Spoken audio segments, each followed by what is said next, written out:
Hi, everyone. Welcome to the a16z podcast. I'm Sonal, and today Michael and I are taping another special episode of the a16z podcast on the road from London. And so we are bringing this to you live from London. And today's topic is Fintech, or financial services and meets technology. And joining us on the podcast today are Alex Rampell, who is our newest GP general partner, who, among many other things, will be focusing on Fintech. And we also have Eileen Burbidge, who is a partner at Passion Capital, an early stage seed fund. That's one of the most prominent early stage seed funds in London. And she's also the chair of Tech City and, very interestingly, the government special envoy for Fintech. Welcome, Eileen and Alex. Thank you. Thank you. Let's just start talking about why Fintech, why now? Let's just jump right in. And in fact, is Fintech like a new thing? Is that like a real phrase that's been around? I mean, is that like a new phrase or has it been around for a while? Like, what's going on with that? We were just joking about this, that it seems like a contrived term, because if you were to ask any of the existing incumbent companies what they do, they would not say Fintech. They would say, we loan money, we're a bank, or we do finance, we do microfinance. They have very, very well-defined terms, but anybody who's trying to compete with them, that's a Fintech company. It's almost like a diss, right? It's like the newer companies are thinking, oh, we're going to introduce technology into your sector, right, thereby implying that they never used technology to do it. So it's almost a bit of a... I think of like Amazon, Walmart. Amazon's an e-commerce company. Exactly. And Walmart's retail. Right, yeah. Exactly. Yeah. It's one of those terms that no doubt will disappear, assuming that the fintech people do what they say they're going to do. Right, because you wouldn't say, I have an account with a fintech company. It's like, where do you keep your money? Can you write me a check? Oh, hold on, let me log into my fintech. Yeah, I got to call my fintech company. Yeah. So wait, is it true, though, that why can't the incumbents compete with tech? I mean, they probably can. Like, can't they easily acquire, like, some competencies and make it happen, like just hire really smart developers and bring technology to their business? Yeah. What's stopping that from happening? I mean, I don't think that's any different in the financial services sector than any other sector. It's just a question of incumbents, how big they are, how agile or not agile they might be, and how quickly they can respond to what's happening, right? So I think that's like everything else, whether it's publishing, media, you're mentioning e-commerce or retail, a lot of large corporates are being sort of affected by, but also looking at innovation, acqui-hires, and bringing in-house sort of resources and knowledge coming from younger companies. London is, has a reputation. Obviously, it is a financial center in the world. But does that necessarily mean that it's a natural center for, technology applied to finance? Yeah, no, I think that's a good question, and one that you brought up earlier in terms of like why now. I don't think just because it's like the financial capital of the world, which it just re-got again from New York this year. It goes back and forth in the trade-off. But re-got's not a word, but just recapture. Actually, do they really recapture that? They did recapture it. It is now. Competition? Oh yeah, there's a ranking. Oh yeah. Not that we take it that seriously, but no. I didn't realize that. But I think this is like the college ranking. Like people still like Harvard and Stanford. It doesn't matter. It's like 1 and 2. Okay, so they're both competing head to head. So they compete head to head, and London got it back for this year. But I do think, to your point, just because it's the financial capital of the world, even for a year at a time, doesn't make it necessarily the natural sort of leader or center for fintech. I think what's happened there is, if this happened, for instance, 20 years ago, or as it has done, it's only because we've got sort of a digital or a tech ecosystem or a startup ecosystem that I think has really kind of flourished over the last really 3 to 5 years. And so I think it's the combination of those two things. And you were asking earlier sort of why now. I really think the 2007, 2008 crisis had a lot to do with it. I think on the one hand, you saw with the financial crisis that maybe there's too much money being captured by too few institutions. At least that's what, people here in the UK recognized. Too few banks were having too much control. And so there was a need to try and spur innovation and try and get some diversification from other areas of the sector. In addition, I think what's more crucial is that talent was sort of, at least here in London, culturally, a lot of people maybe were sort of very happy or comfortable working at large companies, at banks, at consultancies, doing, really well, getting nice paychecks. And then when the crisis happened and you started seeing layoffs or redundancies, people started thinking, oh, I don't have a safety net anymore. And I've always been thinking about doing something like this and this and this. Maybe now's a good time. So when that safety net fell away, they decided we'll go out and be founders.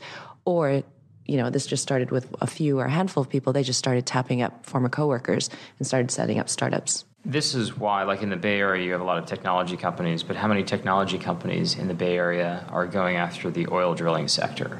Or a lot of things that actually might be massive sectors of the economy, but just because that's not it's not located or based in the Bay Area. So I totally agree. You need a vibrant tech ecosystem. You need people that are very entrepreneurial. But lastly, and almost most importantly, it's the sine qua non of you need people that understand the particular industry that they want to go disrupt or go after.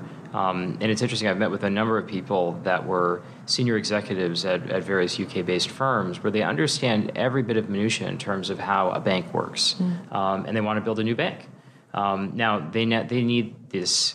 The Venn diagram has you need to have knowledge of the financial system, you need to have very, very strong technology background, and you need to be an entrepreneur. And those things don't overlap that often. But when they do, that's the magic combination that you need.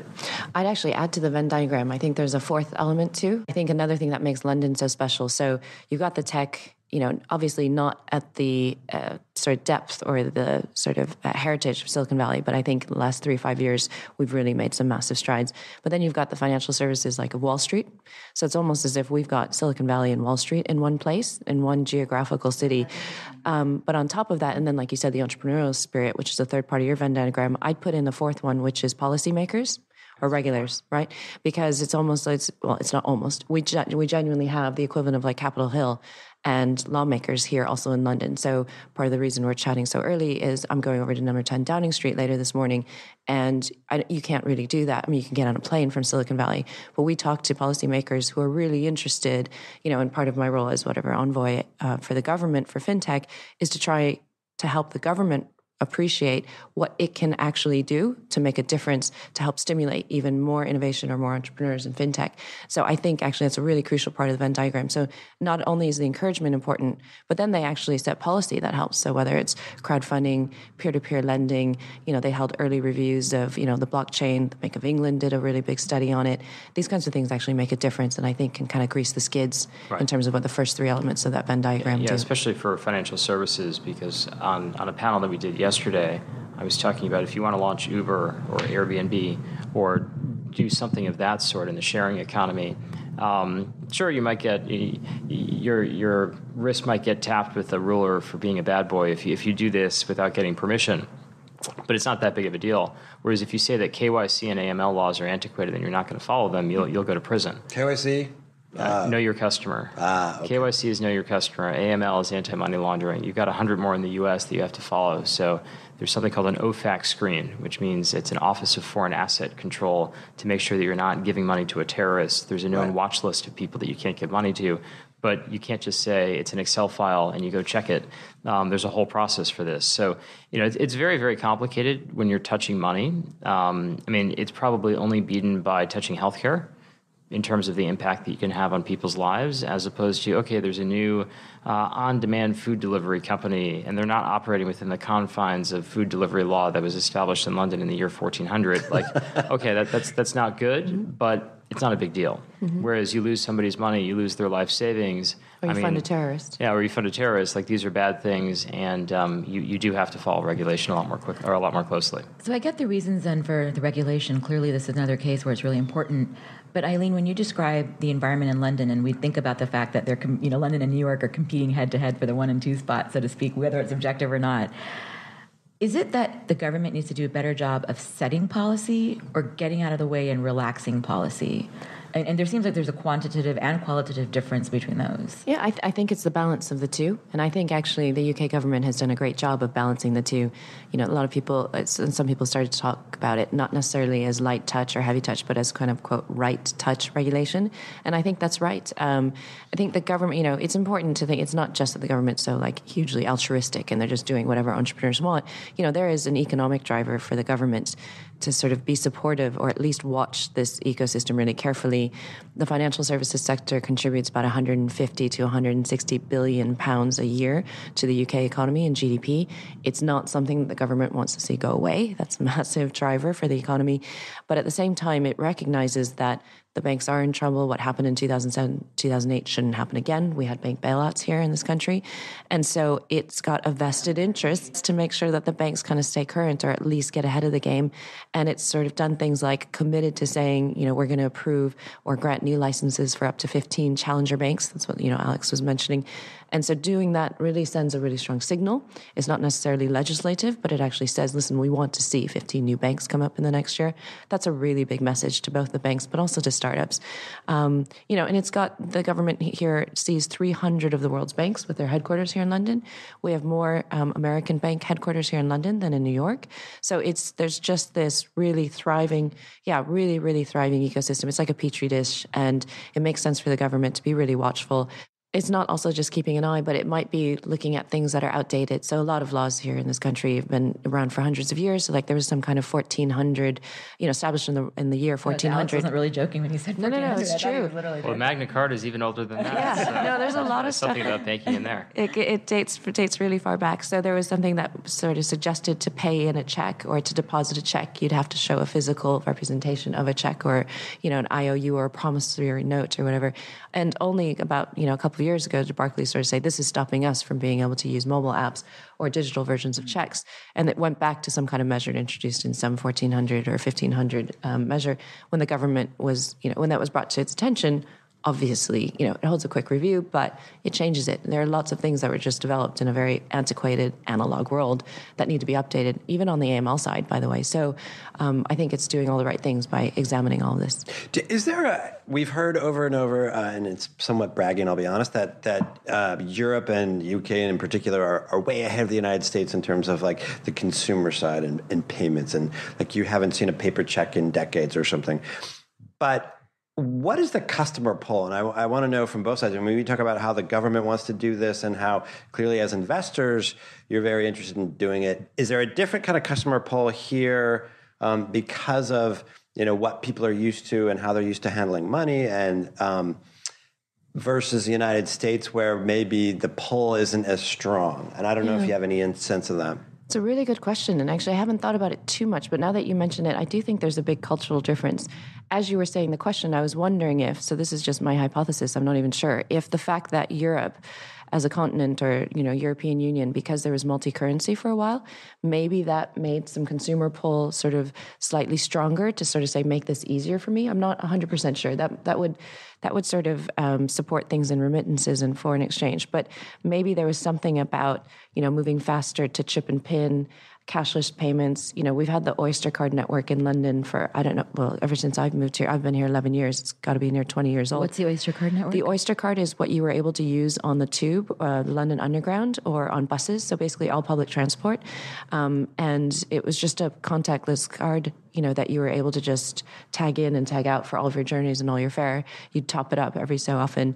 Now you can actually use your bank card to do that. So I can use my Barclays debit card and just tap in and tap out to get in and off the tube. And that is the largest contactless payment bank sort of backbone, as opposed to a private network, contactless payment in the world. We've had that for close to 20 years. We also had chip and pin, which I was just in the States two weeks ago, and I know is now starting to get rolled out. No, it's chip, no pin. Yeah, which is really weird because I was like at Walgreens and I was like, don't you need my pin? Where's the two-factor authentication here? Yeah, I worry about that too. Two-factor is, it's insane that we don't have two-factor. Yeah. And part of the problem is that in the U.S. versus Europe, in Europe, if you go pay at a restaurant, they bring the terminal to you. Yeah. And that level of infrastructure, that wireless payment infrastructure, does not exist in the U.S. at all. So, like, you give the card to your waiter, the waiter runs off with your card. Yeah, but why don't they introduce it? Well, so the main... Because it would be expensive. Well, that is true, but they actually, to go reintroduce all the chip machines is very expensive as well. But in October, there was a liability shift. So for the longest time, merchants could conceivably not have liability if the card itself was a replica. It was effectively a stolen, created card, and it was very easy to just create a magstripe. You can go to eBay and get not a magstripe reader, but a magstripe writer for $20 or less. So the main benefit of switching over to chip, and the way that they've actually encouraged almost every merchant in the US to do it, is that if you're a merchant and there's a card that has a chip and you don't read the chip, you instead read the mag stripe, you and you alone as the merchant are responsible for fraud. Nice. So this has caused, imagine that you're Target, and in addition to being hacked and everything else that has gone wrong for Target, you lose a few $100 million a year on fraud, and you might have that if you switch over to chip. And you look at the CapEx that's required to go replace all of your terminals, all of your little checkout machines, your POS systems, that actually might be, like, amortizing that is going to be cheaper than dealing with the additional fraud. Yeah, completely. Or the liability. So the U.S. just looked at the issue was, chip and PIN would be more effective. Yeah. But just going to chip as a first step was enough of a would leap, save billions of dollars, because a lot of the fraud was people they'd get the credit card number and they'd say, it's a 16-digit number. That's pretty easy. I buy the $20 gizmo on eBay, and then boom, I come up with a fake credit card, and then I go steal stuff in store, and not just online. Actually, online fraud rules were much better than in-store fraud rules, where you just go like this and then you're done. But I hear both of you saying that, post 2008, that consumers lost faith in banks, and maybe bankers lost faith in banks, but that they're all asking for something new. And at some level, I sort of don't believe that. What are they asking for, and what is your evidence that they really want it?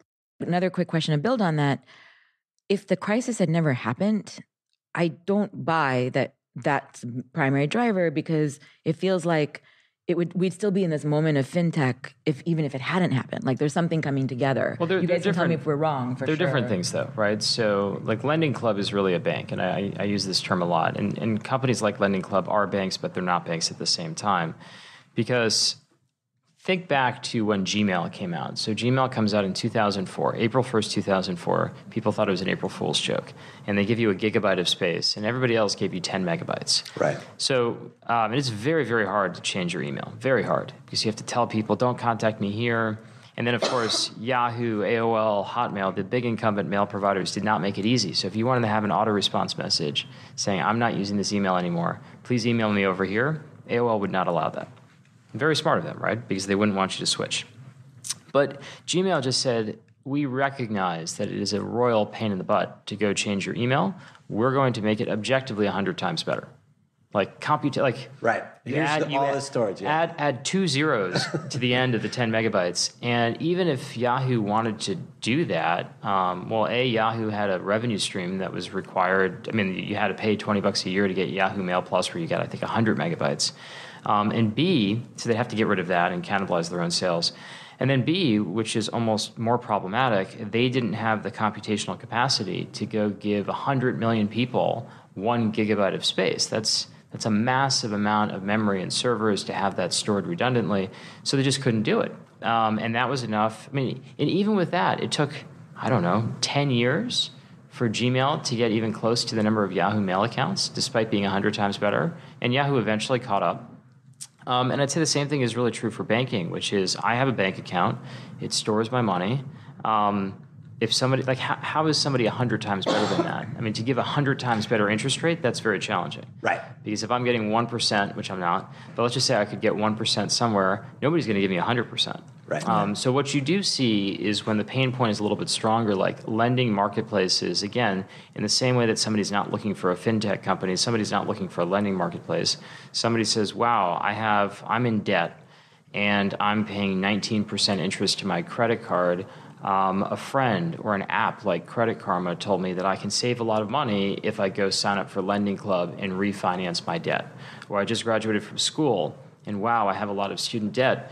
A friend told me that I can go save a lot of money if I refinance my student debt. And people have understood this with mortgages for a long time. So those things, there actually is pull for. Mm-hmm. People want that. But I think it's just fundamentally very, very hard with banking or insurance or things that have very, very high inertia and very long periods on which people might decide to go change. I think you're right from a utility standpoint, but I also think even less tactically, what a lot of consumers are pulling for now is convenience. literally like better usability in UX. So one of your portfolio companies based here in London, TransferWise, it's hard to argue that, as you say, you could have done better than what Western Union did. You walk into a place, you drop $100, you see that, whatever it's going to be, £80 is going to come out the other side. So you go tell somebody in London to go pick it up. That seemed to work really well. TransferWise was able to demonstrate, well, actually, you do it online. You make it a lot easier, 3 clicks, whatever, you scan a copy of your passport, you create an account, you make it really easy, great customer support. And you know what? Look at how many users they have. You know better than me, right? So it wasn't necessarily changing the utility, but it was changing the UX and the convenience. You were talking about the timing of things. The iPhone itself was only introduced in 2007. Look at all the industries that have been, quote, disrupted or at least evolved just because of consumer convenience, having it in your hand, being able to walk around and do something, whether it's on demand or otherwise. And then I think, much to what Alex was pointing out, the issue for the incumbents is that they end up with infrastructure capex, which prevents them from being able to respond or deliver what consumers then start pulling for, whether they're doing it consciously or not. And I think what's interesting about the financial services sector is, at least here in Europe, about something like 90%, more than that, of all of the banks are using one of 2 back-end suppliers, FIS or Fiserv, which prohibits them from being able to do things faster. Like literally, they cannot look up a transaction that you've made or that's been made on your credit card without blocking the card. And now you're realizing that, well, actually, you could actually freeze the card for a bit. You don't have to actually get a new one sent to you. And just incumbents couldn't do this because their systems just didn't allow them to do this. And a lot of it just comes down to customer service and UX, which sounds crazy, right? But I think that's what's going to be changed. Well, I think that's the point of fintech as well, which is if you look at credit cards. So you had very novel approaches to who gets credit. So Capital One came out. It's a $30 billion company today. Started partially by a British expatriate. And really remarkable company. They've done a great job, I think, more so than most other banks in the U.S. in terms of just intelligence around granting credit. But their whole system is built on a company called TSYS, which is built, actually, so I don't know if you know TSYS, Total Systems Corp. It's a spinoff of a bank. They've been around for a few dozen years. They're based in Columbus, Georgia, which is right on the Alabama-Georgia border. I've been there many times, and actually one of the cool stats is it's right on the central time zone. So it's like I always, half the people that work there work in like a different time zone. I'm like, how does that work? And you cross a little bridge that goes across a river, and then you're in central time now, and you're in the eastern time zone. But anyway, I digress. The point is that TSYS is effectively the operating system for maybe half of all credit card companies that issue credit cards. And they're not really a tech company. Right. I mean, they are a tech company. If you ask them what they do, we are a technology company that provides an operating system just like Fiserv, just like FIS.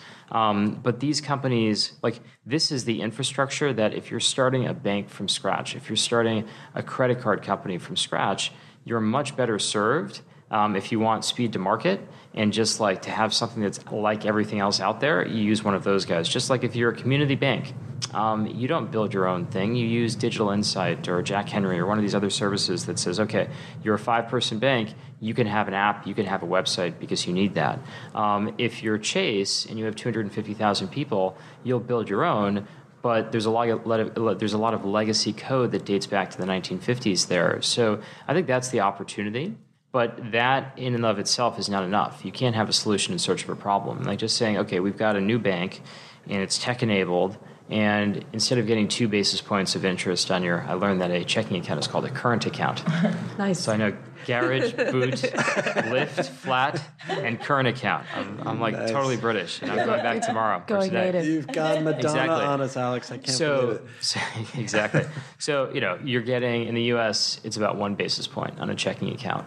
If you get 2 basis points or 3 basis points, that's not going to work out too well, no matter how much technology and technological innovation you have powering that. So, but I do think that the way to get into fintech or the way to get into the banking sector and disrupt it is you start off with a wedge, and then on top of that, and the wedge being I think what SoFi is doing is very interesting because they get people when they graduate from school.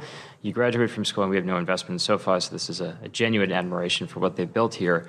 You graduate from school, you've got lots of college debt. They look at you and they uniquely, relative to every other bank and refinancing company out there, save you a ton of money because they say, wow, we trust you, we want to invest in you because you went to a good school. That's kind of their algorithm right now. It's not that complicated.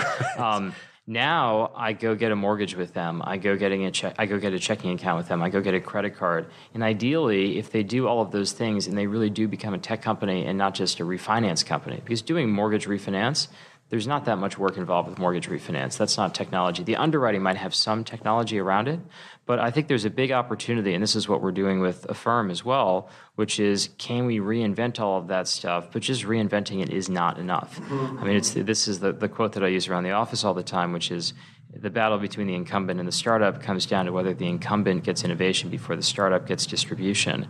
And it's very, very hard. I mean, the deck is stacked against you 100-1 if you're a startup and you're going after financial services, because distribution is just that powerful. And is that unique? I mean, and regulation is certainly a part of this, but is that unique to fintech as opposed to, I mean, we talk about Gmail, but as opposed to any other startup going after an incumbent industry in the I think tech it really landscape? is because of the regulation that you mentioned. That's a big one. I think it's also this trust element, which is, it's different than the cable industry, where that is a legally chartered monopoly. So like this is what I call the Tivo problem, because if you're Tivo and you're selling into an industry that only has 9 different people, that's not good. Like, things are not going to work out well for you, and they almost never do. And if you're going, so there are 2 ways of doing this, right? There's the full stack method, which is, I have software which I'm going to sell to every bank. And I don't think anybody in fintech thinks that that's a tremendously great idea, just because the banks, I mean, some are, and I think some people have a chance to build an operating system. Actually, this is one of our theses, which is operating systems just in general for finance, if you can get traction, are good, but it could take years to do that. And there are 10 banks. I mean, this is one of the big differences. If you look at credit card issuance in the US, I mean, the top 10 banks are like 70, 80% of the market. And once upon a time, like, there was a company called WAMU, there was a company called Wachovia, and these are all big mortgage lenders, credit card issuers. They're gone. Right. And it's consolidated more at the top. I mean, Wells Fargo has $1 trillion plus of deposits, and these are small, like, individual account deposits. Chase has the same. So there's been so much consolidation at the top, and that's really different today. But what I was saying is that there are a variety of reasons why selling here, if you go full stack, you get obliterated on marketing cost. I think that's the other problem, because Geico spends $1 billion a year on marketing, and then insurance, not banking, but kind of same overall field of fintech. So the problem is that if you want to build an insurance company for the 21st century, it's like a triple whammy. It's incredibly capital intensive, because A, you have to lose your equity to build out your actuarial models. And the same thing goes, like, if you're building a lending company, you have to lose your equity intentionally to go lend and figure out, I shouldn't lend to people that have no credit and say they're not going to pay me back. But how would you know that ex ante? You have to actually make loans to figure out if people are going to pay you back. Bad loans, it turns out, right, yeah. And like, all right, I want to start a life insurance company. Well, I have to wait 25 years for people to die. This is very, very hard, and the models that current life insurance companies have, very, very valuable. So, and then you have to spend a ton of money on marketing, because people don't wake up in the middle of the night. I think this is actually the most important thing. Unless you have a wedge to get in, people don't wake up at 1 a.m. in a cold sweat saying, I need to change my bank. Right. Or I need a different insurance company. So and then Geico does not spend money very effectively. And that's normally a bad thing. If you're a Geico shareholder, you're like, wow, I would love it if Geico, they could probably get just as many new customers per year spending $500 million a year. I'm going out on a limb and not spending $1 billion a year. But the fact that they poorly spend marketing funds is actually terrific for them, because it keeps out all of the new competitors from going in, where, if Geico was only spending $15 a click on Google, then a startup could compete. If they're spending $100 a click on Google, the startup can't. One reason I like the sector so much, and again, why I think it's such an interesting one, why we probably spend so much time on it, is because that's maybe just scratching the surface. And that what's great about fintech is there's all this sort of plumbing behind the scenes. So like Alex mentioned KYC and AML earlier, we're seeing the reason why the fintech sector here is so sort of really, really interesting and deep within London is because you see a lot of startups also going after these sort of non-sexy, fintech plays. So non-consumer acquisition type plays or distribution reliant, but actually serving other customers within the financial services sector. So more the B2B side. So, for instance, there are companies, I haven't invested in either of these, but, Unfido or Passport, which are both London-based, trying to tackle KYC, AML, identity verification, and trying to figure out how a financial services company that has all the problems Alex was just talking about, can sort of take money out of their cost base and cost of acquisition, or having to comply to regulation, or you see things like fraud, or you see that you mentioned insurance, which is actually on the back end. I think there's a lot to service. Barclays has been publicly establishing that they spend £3 billion a year, which is about $5 billion a year on its IT spend or its tech spend. Doing a startup that just services Barclays, not a bad, revenue driver. So I think there's a lot more underneath, I guess, like if you think of an iceberg type analogy, you've got all the challenges on the consumer facing side, but under the surface of the water, there's so much more to tackle. I want to go back to something you both kind of alluded to. Eileen, you mentioned the UX, which I think is a really important and often overlooked point, especially when we have like sort of a new generation that's coming into banking that's completely mobile native and used to a certain type of experience. And Alex, you mentioned very briefly the word trust as part of why incumbents, have a certain distribution, like the ability to do certain things that startups can't. Does that really matter for, and I hate using this phrase millennials, but does that really matter for like snake people? Millennials? Does that really, do you think Trust? that they care in the same way? Yeah. I think absolutely. If you're dealing, would you give 100% of your net worth, even if the net worth is a very small number, to a startup, and you just saw that the last 4 startups just went out of business? I think a lot of it is people don't understand. I understand too well, what the capitalization requirements are for a bank. That's why you're so paranoid. But actually less so. I think I'm actually less paranoid. You're comfortable with it. Because I know that you can't use customer deposits to go fund the operations of the bank. There are certain things that you cannot do. Whereas how would somebody that knows nothing about this sector actually understand this? This is actually where regulation, if it were well communicated, might be more helpful, is saying, or the effective, FDIC insurance in the U.S. and whatever the equivalent is here, that's effective as a means of establishing trust. This is how you dealt with the whole financial crisis in 1929, is when the FDIC was set up, when FDR set this up, that was tremendously effective. And you had a 5 or 6 day bank holiday, and then people decided to trust their banks again, and that reestablished the financial system. So, I think that trust is important. If you have things like that are well communicated and well understood by a younger demographic, then maybe it doesn't matter as much, because okay, there are very, very few millennials. They graduate from school, they have $250,000 in liquid net worth. So therefore, if a bank is covered by FDIC and they trust it and it's a better UX and blah, blah, blah, then they'll use it. But I just don't know how well that actually is understood. Yeah, I think that's right. I think the concept of trust is still really important, or as a USP or whatever, as a driver. But I do think what's interesting about the younger demographic is that surveys are saying, and, I don't know how much this is true, that the younger generation is not trusting what the previous generations trusted. So what is the stat? I don't know what the percentage basis is, but some massive percentage, certainly more than 50, I think it was close to 80% of millennials trust the brands, Facebook or Google or Apple, I think was the top of the pile, much more than their banks. And they're wanting to see services come from those companies before they would actually open up a second or a new bank account.